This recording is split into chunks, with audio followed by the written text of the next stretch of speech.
Boa noite, amigo caminhoneiro. Está começando mais um programa do Transportador, para quem abastece o país. E hoje temos a honra e o prazer de entrevistar nosso amigo Dr. Dirceu Rodrigues Alves Júnior, diretor da Abramet, Associação Brasileira de Medicina de Tráfego. Obrigado, Dr. Dirceu, por nos conceder essa entrevista e participar mais uma vez aqui conosco do programa. Doutor, há um filme da década de 90 com o título Falling Down, ou Um Dia de Fúria. Em português, estrelado pelo ator Michael Douglas, que faz o papel de um homem desempregado e em processo de divórcio. As primeiras cenas são em uma situação de engarrafamento, tendo como pano de fundo uma rodovia de Los Angeles, onde seu carro quebra.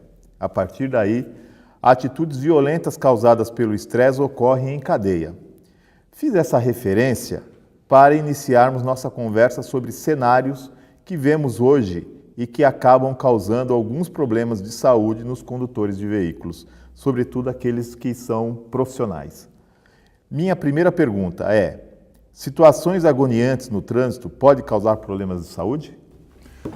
Perfeitamente. Primeiro, quero agradecer o convite para estar participando dessa, O senhor é sempre bem-vindo. dessa pauta, né? E dizer que o estresse, a tensão, a ansiedade no trânsito é esgotante. Né? Hoje nós temos aí engarrafamentos, lentidão de trânsito, complicações no trânsito, carros que estão danificados na via, acidentes, etc, etc. Tudo isso faz com que o indivíduo se angustie dentro do carro.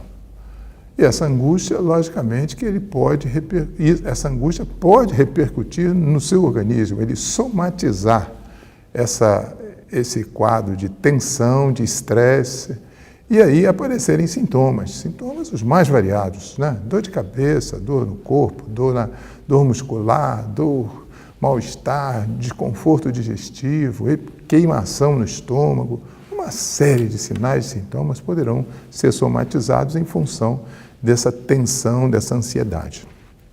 A fúria, né, que acontece, ela pode ser decorrente desse estresse. Existem indivíduos que têm, vamos chamar o pavio curto, né? Ele tem o que nós chamamos de TEI, transtorno explosivo intermitente. É um cara jóia, é um cara legal, mas quando ele fica enfesado, ele explode. E explode de múltiplas maneiras, né? Podendo chegar até a agressão, chegar a saltar do carro e querer brigar, querer machucar o motorista que ele considera adversário naquele momento. E isso pode acontecer, inclusive, com um sujeito que é pacato. O sujeito pacato, o sujeito normal, como todos nós, né? Ele, de repente, tem uma explosão, ele não suporta, não tolera aquela ansiedade, aquela tensão, aquela angústia que o trânsito está gerando, e aí ele explode e é capaz de produzir algum mal, dano material, dano físico a outros. Mas é interessante que esse indivíduo, logo, imediatamente após ele ter feito isso, ele tem um arrependimento, né? Ele teve a fúria no trânsito, matou o indivíduo no trânsito, mas logo em seguida ele tem uma recuperação desse mal que foi feito e se arrepende terrivelmente. Ele não suporta a coisa, ele começa a se autocondenar, se autojulgar e ser capaz de se arrepender terrivelmente.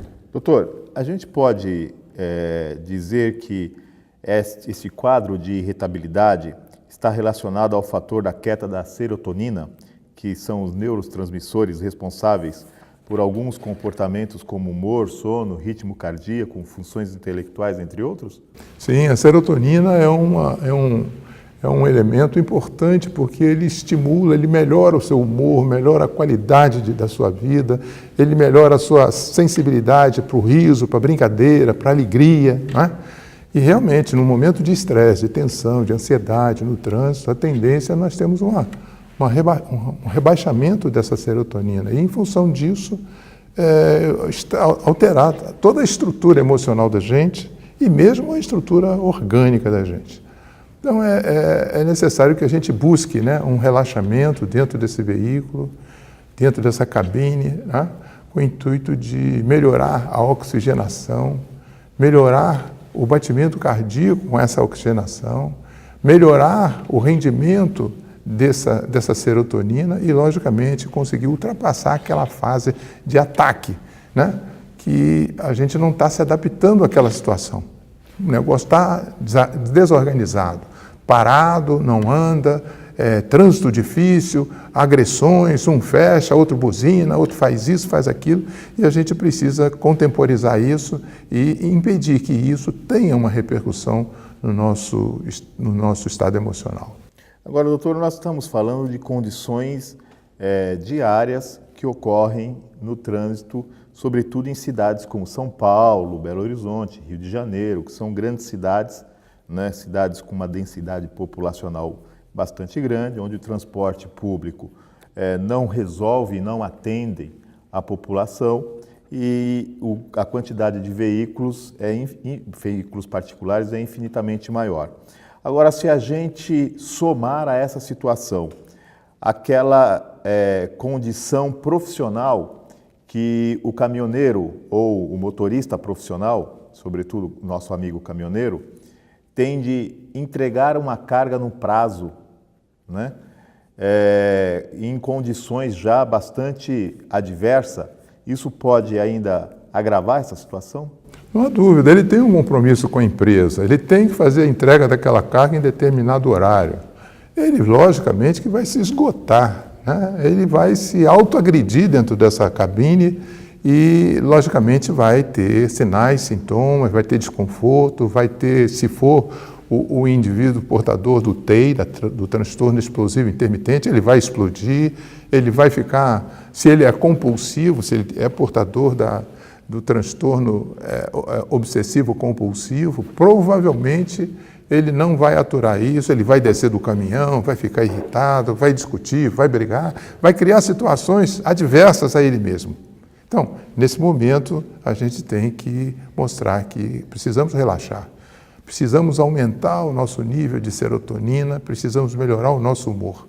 E aí, uma musicazinha no ambiente, um noticiário que nos interessa, é uma maneira da gente distrair e fugir daquele ambiente que nos agride.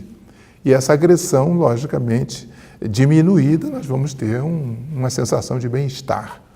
Muitas vezes, uma coisa importante que nós temos recomendado dentro do veículo é o sujeito fazer uma atividade física qualquer, né? Como projetar o tronco sobre o volante, alongar as pernas, fazer movimentos articulares.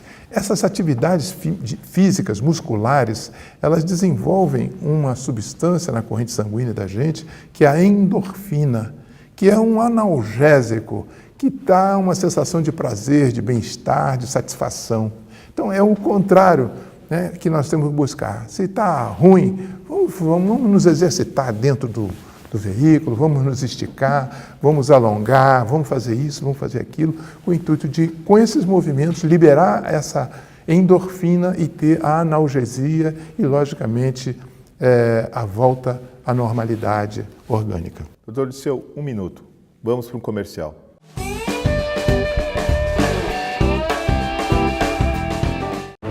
Esse aqui é o seu Almeida.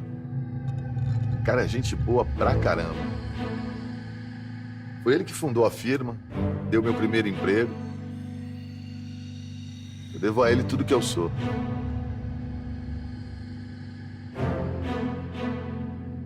Amanhã, aqui perto da firma, eu vou atropelar o seu Almeida. E ele não vai resistir. Infelizmente. Meu nome é Jefferson. Mas pode chamar a gente de estatística.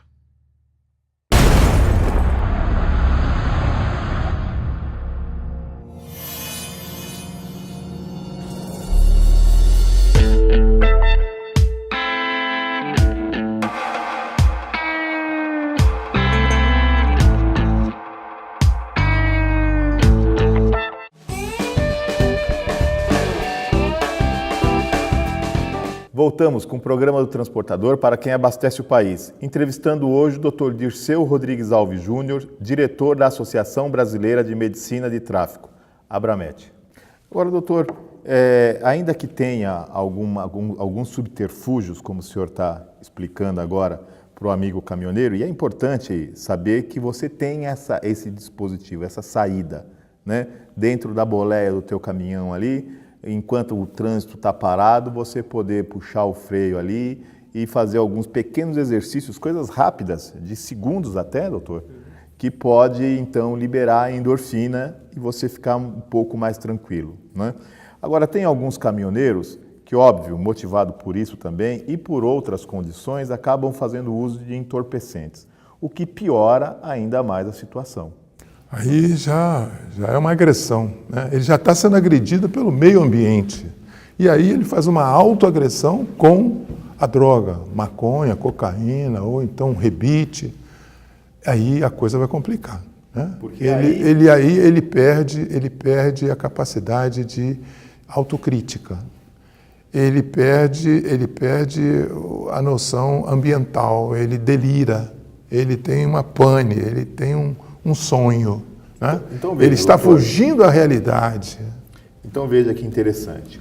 Quando se conversa com esses profissionais, né, eles falam que é uma fuga que eles estão buscando em virtude da alta carga de estresse que eles carregam ao longo do dia, da semana, do mês, do ano, enfim. Ocorre que, pelo que o senhor está dizendo, o fato deles recorrerem a uma substância alucinógena, seja ela qual for, ele está indo na contramão daquilo que ele espera encontrar. Perfeitamente. Ele está contrário àquilo que já vinha percebendo, que já vinha sentindo, que é o meio ambiente lhe agredindo, lhe fazendo mal.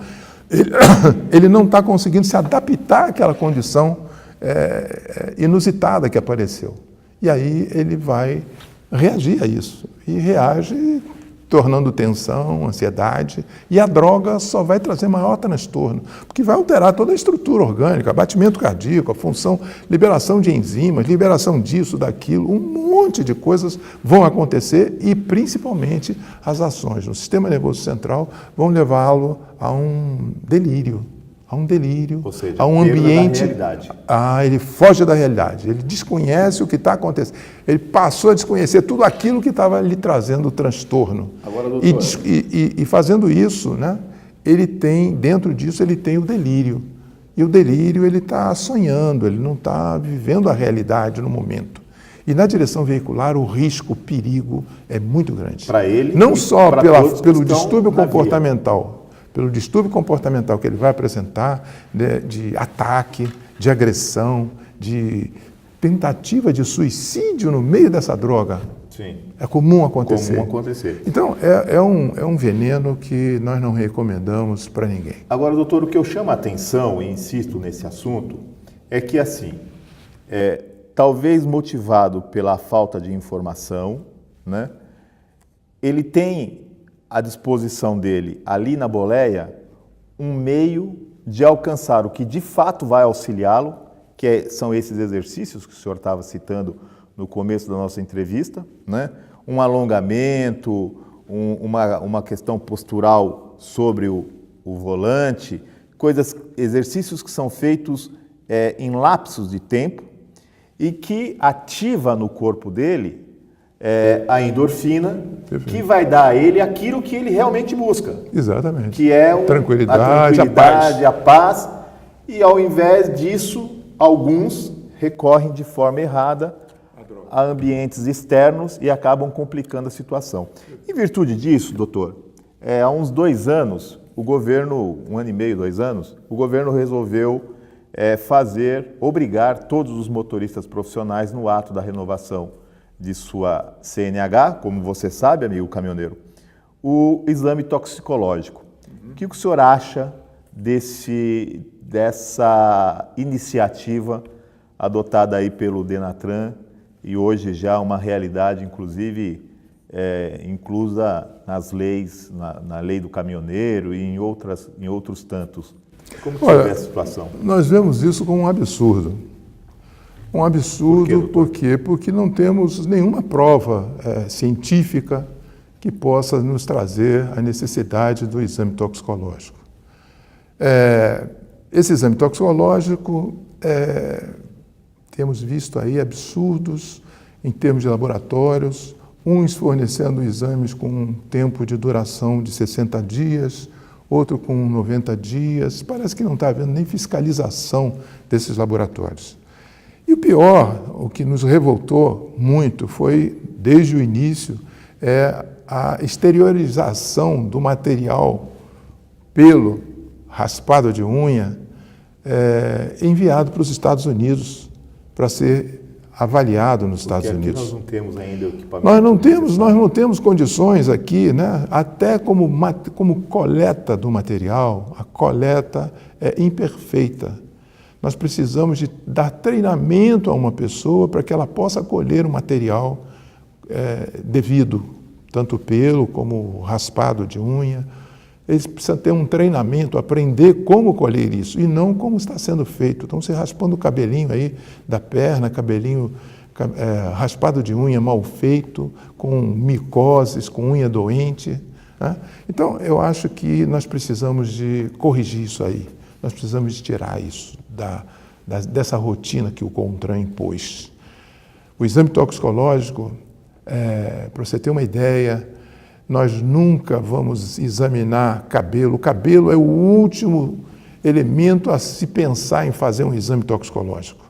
Você veja que no campo de futebol, se faz a medição de complicações toxicológicas, né, para o indivíduo desenvolver velocidade, ter atividade muito forte e durante muito tempo, né?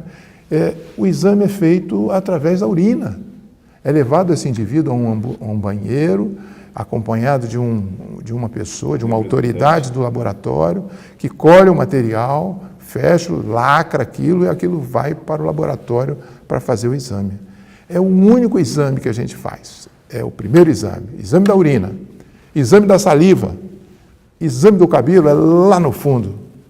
E importante, nós temos visto que há uma probabilidade muito grande, não sabemos explicar por quê, os indivíduos de raça negra têm tendência a positivar o exame e não são usuários da droga. Não sabemos explicar por que acontece isso, mas tem acontecido. Então, esse exame de toxicológico tem sido combatido pela Abramet por demais. Já fomos a todos os cantos, Câmara dos Deputados, Senado Federal, Supremo Tribunal Federal, no Senado buscamos os direitos humanos, o senador responsável pelos direitos humanos, com o intuito de a gente sensibilizá-lo e mostrar a inutilidade desse exame, o custo do exame, o sacrifício, e o pior, a desmoralização do trabalhador quando tem um exame falso positivo, que ele recebe aquele exame e fica apavorado porque nunca usou a droga e já foi comentado, já caiu no chão de fábrica que ele, usa droga. Então, nós criamos uma situação totalmente desfavorável ao trabalhador. Esse trabalhador está sendo sacrificado, gastando dinheirinho, né? Muitas vezes incapacitado, e incapacitado significa 90 dias sem trabalhar. Olha, é interessante que o Ministério da Saúde, aliás, o INSS, o Instituto, a Previdência Social, mostra que, mesmo positivo o exame, ele está apto para o trabalho. Não dá para entender. Tem um conflito de resoluções, de leis, de artigos. Por isso não dá o benefício de auxílio. Não dá o benefício de auxílio, entendeu? Quer dizer, foi um escapezinho para fugir do auxílio. Então ele fica 90 dias sem trabalhar, sem ganhar dinheiro, e após esses 90 dias ele vai repetir o novo exame, vai fazer uma nova colheita. E essa janela de 90 dias, o senhor acha que é o tempo adequado, doutor? O 90 dias é quando se pode surpreender a droga no pelo. Ele se incrusta no pelo e a gente precisa colher o pelo de no mínimo 5 centímetros. E não está acontecendo isso, estamos colhendo qualquer pelo, sabe? E logicamente que dados laboratoriais incorretos vão aparecer em função disso.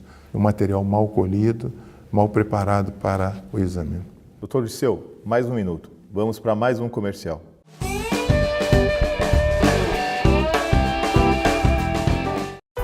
governo do estado está fazendo a parte dele para melhorar a segurança nas estradas. Mas muita gente ainda morre porque não usa o cinto de segurança no banco de trás. E as desculpas são as mais absurdas. Ah, qualquer coisa o banco da frente protege. O cinto de segurança incomoda, é desconfortável. A gente vai só até a cidade aqui do lado, não precisa de cinto. Cinto de segurança no banco de trás. Não tem desculpa para não usar. É obrigatório por lei e pode salvar sua vida. Artesp, Governo do Estado de São Paulo.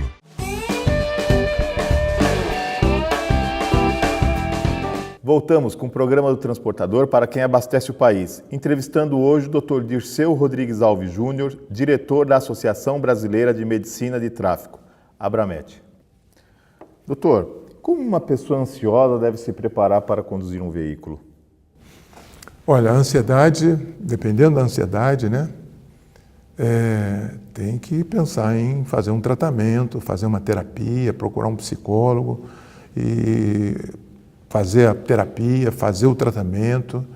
Agora, a ansiedade, que é aquela comum que todos nós temos, né, um pouquinho, ficamos ansiosos porque, tem que trabalhar, estamos atrasados. E essa ansiedade aí, ela é facilmente superável, é só o sujeito se concentrar. Ser responsável é importante, né? Cumprir as suas obrigações é importante, mas antes, respirar, oxigenar esse organismo, oxigenar esse cérebro, melhorar, se equilibrar internamente para que essa ansiedade seja minimizada e possa executar, logicamente, as suas atividades. Doutor, a Abramet tem alguma pesquisa ou alguns dados que possa nos revelar quem é mais afetado pelo estresse no trânsito, o homem ou a mulher? Isso aí é interessante.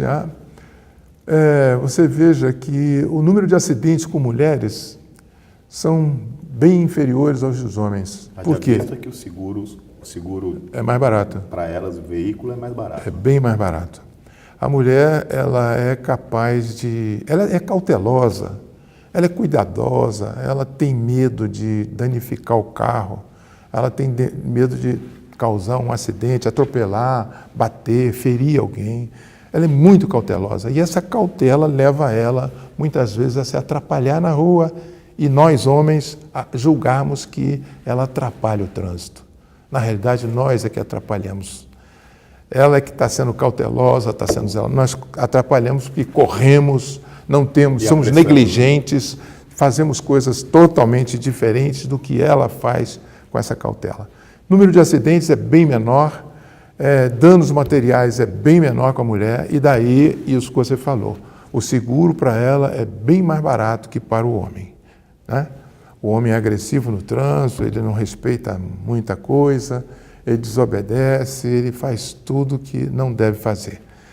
Agora, você falou na mulher...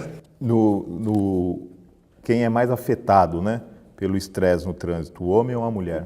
Então ela reduz os acidentes, pequenos acidentes que ela faz. O estresse dela é natural.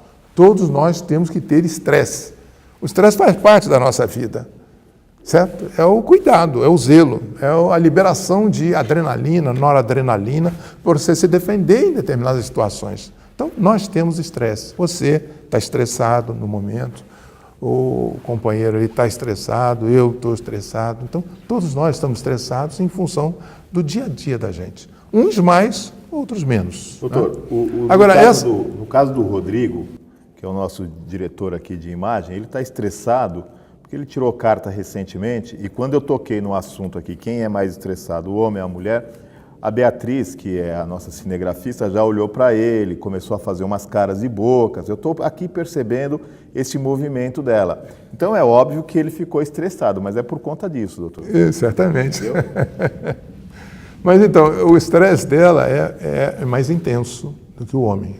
Da mulher, na direção veicular, o estresse dela é maior por esses cuidados que ela tem. Então, ela tem medo de machucar alguém, ela tem medo de ameaçar o carro, ela tem medo de amassar o carro do outro. Isso aumenta o nível de atenção dela. Exatamente. Né? Entendi. É a defesa. Entendi. Ela tem uma maior defesa, que é o maior estresse, né, pela liberação dessas substâncias da corrente sanguínea, e ela passa a se defender mais.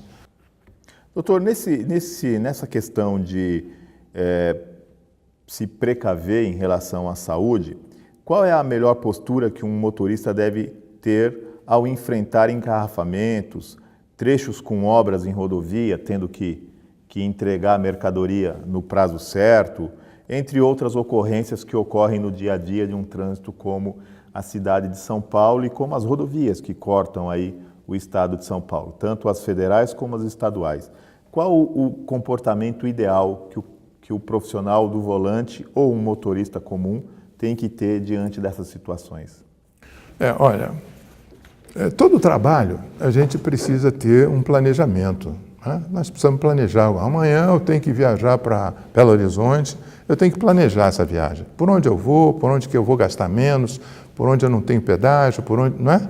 Eu tenho que planejar isso e, logicamente, buscar a alternativa melhor, a alternativa que vai me facilitar a chegada a Belo Horizonte. O Waze ou algum aplicativo pode nos auxiliar em termos de mostrar um engarrafamento aqui, o trânsito mais livre em determinado local. Isso é o planejamento da nossa viagem. E quando a gente fala em planejar a viagem, nós estamos imaginando que esse indivíduo dormiu 8 horas, ele está tranquilo, acordou para a sua viagem, ele está tranquilo, ele vai, durante essa viagem, ele vai fazer paradas a cada 2, 3 horas, fazer aquilo que nós falamos, alongamento, se esticar, fazer um exercício, fazer uma caminhada ao redor, liberando aquela endorfina, melhorando o seu estado geral, né?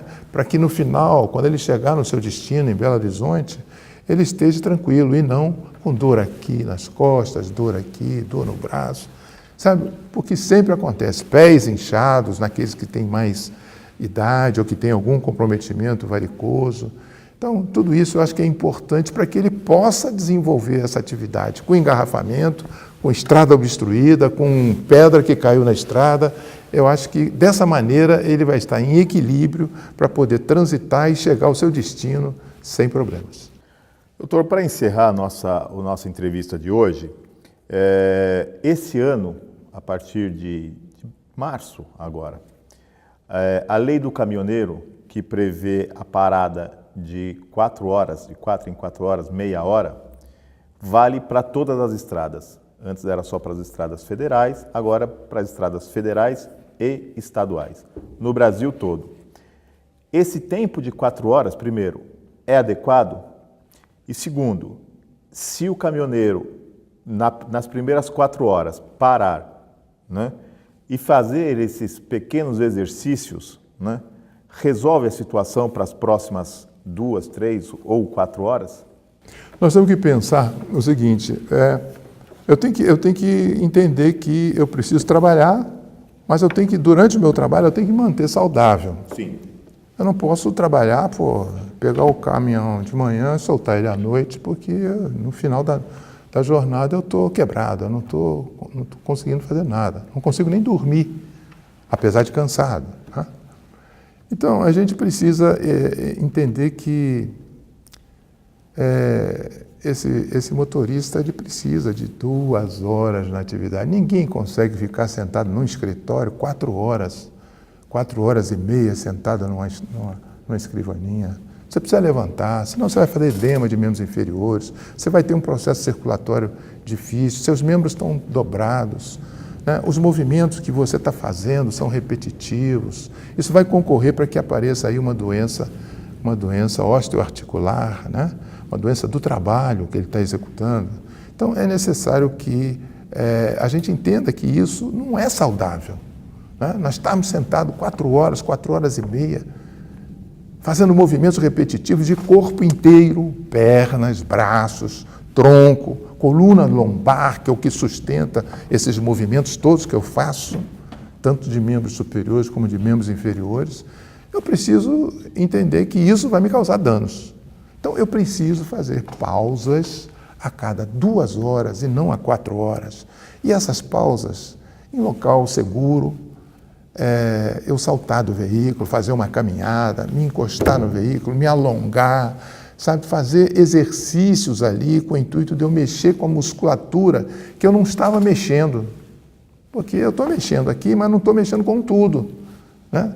Eu lá fora eu posso mexer com aqueles outros músculos, com aquelas outras articulações e, logicamente, melhorar a oxigenação desses músculos, dessas articulações. Logicamente, não chegar ao final com dor, cansado, mais cansado ainda, né? E durante essa pausa, né, ele se hidratar, fazer um alimento, né, um carboidrato, um chocolate, alguma coisa que vá fazer com que o nível de glicose também aumente na sua corrente sanguínea para que ele enfrente a segunda hora. E assim sucessivamente, a cada 2 horas, ele fazer uma pausa. Essa pausa, 10, 15 minutos, é o suficiente para ele se recuperar e chegar ao final da sua jornada sem queixas, inteiro, sem reclamações. Ok, doutor. Bom, amigo caminhoneiro, chegamos ao final de mais um programa do Transportador para quem abastece o país e, como fazemos habitualmente, deixamos os microfones abertos para que o doutor Dirceu Rodrigues Alves Júnior possa dar a dica ideal para como você pode fazer para desestressar durante o trabalho. Por favor, doutor Dirceu. Olha, muitos fatores concorrem para que esse estresse apareça a curto prazo. Não é só o engarrafamento, não é só a obstrução da estrada, mas nós sabemos que também outros fatores, como a vibração do veículo, o ruído, ainda o trabalho repetitivo que é executado, tudo isso é um agente estressante, desgastante, que leva à fadiga, ao cansaço. Então, não há nada que retire o cansaço, a fadiga, ou talvez o sono, e muitos têm microssonos na estrada. Microssonos é aquele apagão sabe, são frações de segundos, mas que são um perigo. E se nós estamos com fadiga e nós estamos com sono, não tem outra alternativa que seja substituir por café, usar café, Coca-Cola, um conhaque, um não sei o quê, não, nada disso vai resolver o problema. O problema é parar e dormir. E, preferentemente, dormir num local seguro, num local em que haja pouca luz, né, penumbra, que não haja barulho, para poder repousar, recuperar e não ficar dormindo aí 2 horas aqui, 2 horas lá. Nós estamos aí com uma redução do tempo de dormir, né? Nós estamos levando o sono para a segunda hora de trabalho. Nós estamos colocando mais riscos de acidentes. E o acidente com sono é terrível. É quase sempre óbito do motorista e de outras pessoas que estão na via. Então, vamos corrigir o estresse, a tensão, a ansiedade, fazendo atividade física. Nós costumamos dizer que para dirigir o sujeito tem que ter um bom preparo físico, tem um bom condicionamento físico. Então vamos manter esse bom condicionamento físico, mesmo nas paradas, fazendo essa atividade que nós propomos, aumentando o nível de serotonina, aumentando a endorfina e, logicamente, terminarmos o nosso trabalho em condições ideais. Muito obrigado. É isso aí, caminhoneiro. Agradecemos a sua audiência, que para a gente é sempre sinal de prestígio, e contamos com você na próxima terça-feira com o programa do Transportador, para quem abastece o país. Boa noite.